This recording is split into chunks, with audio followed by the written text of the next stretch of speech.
Hello everyone, I'm Samjana Minali. As a Nepal Rashtra Bank officer को international trade को एउटा theory comparative cost advantage theory लिएर आएको छु र comparative cost advantage theory चाहिँ डेभिड रिकार्डोले चाहिँ as an alternative of the Adam Smith theory of absolute cost चाहिँ डेभलप गरेका थिए र absolute cost advantage ले चाहिँ के भन्छ भने कुनै पनि कन्ट्री चाहिँ दुईटा कन्ट्री ट्रेडमा इन्भल्भ छ भने त्यो जुन कन्ट्रीको चाहिँ कस्ट अफ द प्रोडक्सन हुन्छ नि कुनै गुड्स प्रड्युस गर्दाखेरि जुन कन्ट्रीको पर्टिकुलर गुड्स प्रड्युस गर्दाखेरि कस्ट चाहिँ थोरै हुन्छ त्यो कन्ट्रीले चाहिँ त्यो प्रडक्टमा स्पेसलाइज गर्ने अनि त्यही प्रडक्ट चाहिँ एक्सपोर्ट गर्ने भन्छ हैन अनि जुन कस्ट अफ प्रोडक्सन गर्दाखेरि चाहिँ जुन कस्ट चाहिँ धेरै हुन्छ त्यो चाहिँ इम्पोर्ट गर्ने भन्छ हैन यसरी गर्दाखेरि चाहिँ दुईटै कन्ट्री चाहिँ विन विन सिचुएसनमा हुन्छ भन्छ तर कम्पेरेटिभ कस्ट एडभान्टेज थ्योरीले चाहिँ के भन्छ भने यदि कुनै कन्ट्रीको दुईटा प्रडक्ट प्रड्युस गर्दाखेरि एब्सोल्युट कस्ट एडभान्टेज दुईटै थोरै छ भने चाहिँ ट्रेड कसरी गर्ने भन्ने चाहिँ अब उले थ्योरी डेभलप गरेको छ हैन so according to Ricardo absolute cost theory failed to explain the trade between the country if a single country has absolute cost advantage on production of all the product. Thus Ricardo argued that trade between the country take place based on the comparative cost advantage हैन र अब comparative cost advantage भने चाहिँ के हो त हैन so basically comparative cost advantage theory भने चाहिँ comparative cost advantage भने चाहिँ के हो भने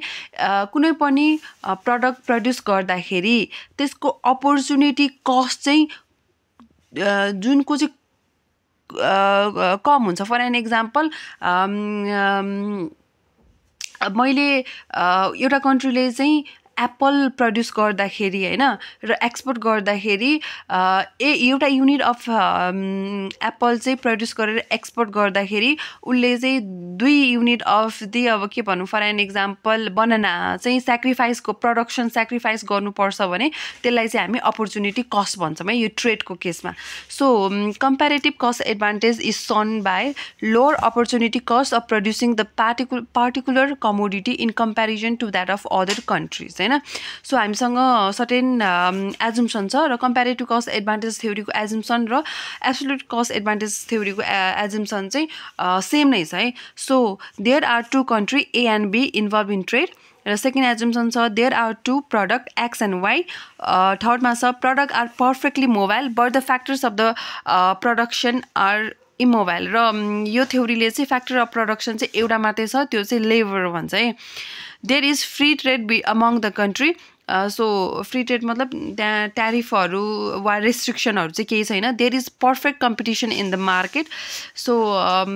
प्राइसहरू अनि हुन्छ नि इन्फर्मेसनहरू चाहिँ पर्फेक्टली एभाइलेबल छ भनेर बुझिन्छ हैन there is no transportation and transaction cost involve in trade यो चाहिँ हजुरहरूले यो क्रिटिसिजममा लेख्न सक्नुहुन्छ हैन labour are only the factors of the production and their quantities are given है लेबर बाहेक अरू चाहिँ फ्याक्टरलाई चाहिँ यसले कन्सिडर गरेको छैन देयर इज नो डिस्क्रिमिनेसन्स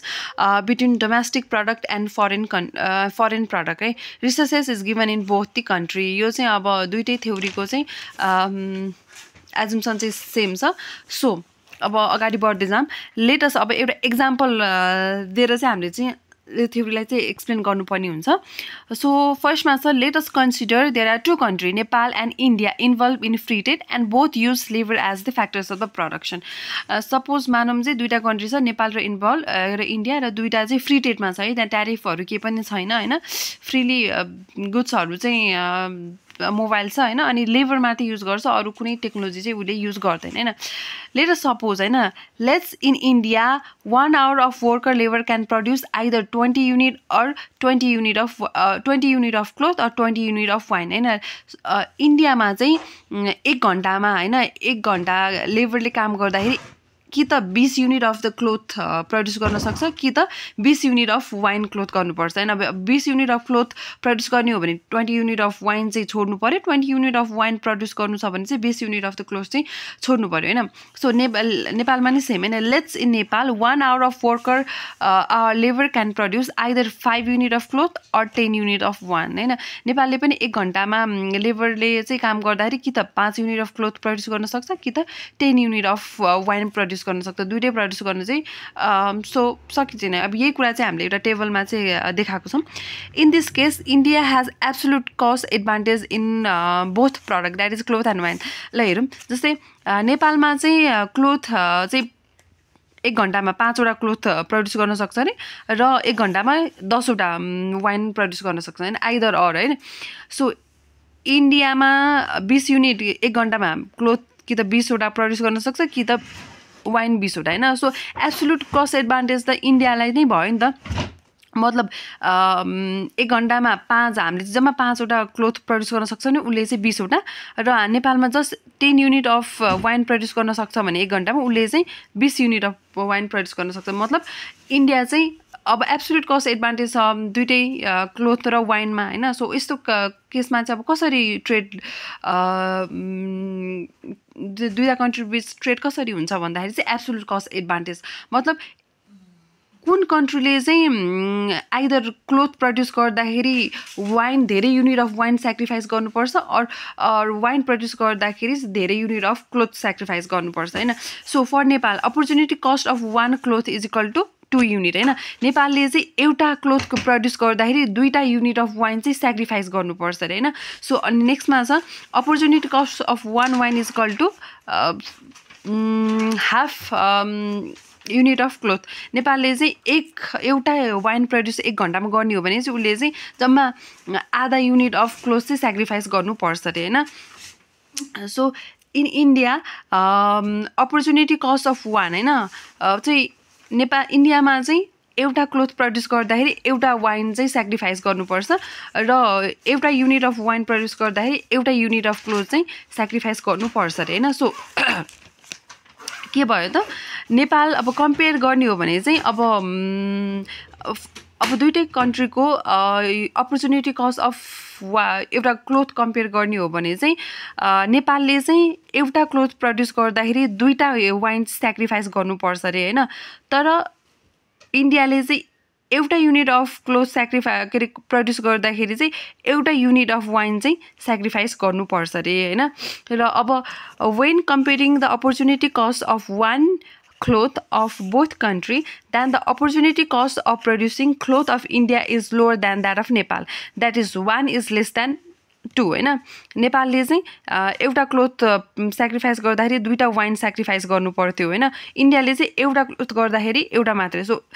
दस नेपालले चाहिँ कम्पेरिटिभ कस्ट एडभान्टेज केमा भयो त भन्दाखेरि क्लोथमा भयो, किनभने नेपालले चाहिँ धेरै युनिट अफ वाइन चाहिँ सेक्रिफाइस गर्नु पर्यो नि त, एज कम्पेयर टु इन्डियाले चाहिँ थोरै युनिट अफ वाइन चाहिँ सेक्रिफाइस गर्नु पर्यो। सो इन्डियाले चाहिँ क्लोथ प्रड्युस गर्छ र क्लोथ चाहिँ नेपालमा एक्सपोर्ट गर्छ होइन। So similarly, when comparing the opportunity cost of 1 unit of wine of both country, then the opportunity cost of producing wine of Nepal is lower than of India, that is 0.5 is less than 1. नेपालले चाहिँ wine produce गर्दाखेरि आधा unit of cloth चाहिँ sacrifice गर्नु पर्थ्यो भने इन्डियाले एउटा वाइन गर्दाखेरि एउटा युनिट अफ क्लोथ चाहिँ सेक्रिफाइस गर्नु पर्थ्यो। सो नेपालको कम्पिटेटिभ एडभान्टेज चाहिँ वाइन प्रड्युस गर्दाखेरि छ, किनभने उसले चाहिँ थोरै युनिट अफ द क्लोथ चाहिँ सेक्रिफाइस गर्नु पर्यो होइन।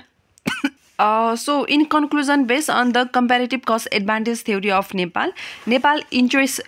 specialize in the production of wine and export to India and import cloth from India and vice versa. So हामीले के बुझ्यौँ भने चाहिँ जुन चाहिँ कन्ट्रीले चाहिँ यो कुनै पनि गुड्स चाहिँ प्रड्युस गर्दाखेरि अर्को युनिट सेक्रिफाइस गर्नु, धेरै युनिट सेक्रिफाइस गर्नुपर्छ भने उसले चाहिँ त्यो प्रडक्सनमा चाहिँ उसको कम्पेरिटिभ कस्ट एडभान्टेज चाहिँ भएन। उसले सो अर्को कन्ट्री जसको चाहिँ अपर्च्युनिटी कस्ट थोरै हुन्छ उसले चाहिँ त्यही प्रड्युस हुन्छ नि प्रडक्ट चाहिँ प्रड्युस गर्छ र एक्सपोर्ट गर्छ होइन। सो हामीसँग अब हुन्छ नि प्रोस र क्रिटिसिजम छ। सो यो यसको चाहिँ इन्करेज स्पेसलाइजेसन होइन, based on the opportunity cost, अनि enhance global efficiency, boost economic growth, promote mutual gain from the trade होइन यस्तो गर्दाखेरि चाहिँ दुईटै कन्ट्री चाहिँ विन विन सिचुएसनमा भयो सो क्रिटिसिजम चाहिँ के छ भने हामीले एजुम्सनबाट चाहिँ क्रिटिसिजम लेख्न सक्छौँ unrealistic assumption of constant production cost and the technology उसले चाहिँ के भन्छ टेक्नोलोजी कस्ट र कस्ट अफ द यो ट्रान्सपोर्टेसन कस्ट चाहिँ सेम हुन्छ मतलब कन्स्ट्यान्ट प्रोडक्सन एन्ड टेक्नोलोजी चाहिँ चेन्ज हुँदैन भन्छ होइन अनि प्रोडक्सन कस्ट पनि सेम हुन्छ भन्छ विच इज नट पोसिबल होइन ignore the economics of the scale यसले चाहिँ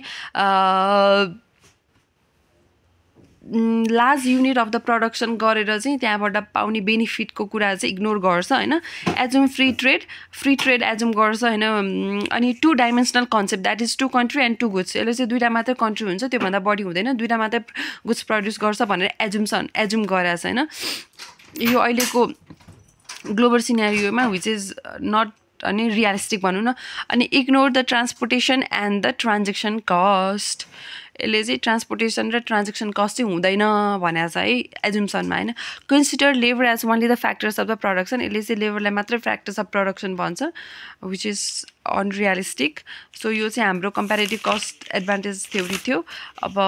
नेक्स्ट भिडियोमा चाहिँ हामी modern theory of international trade चाहिँ हामीले पढ्छौँ है त आजलाई यति नै बाई बाई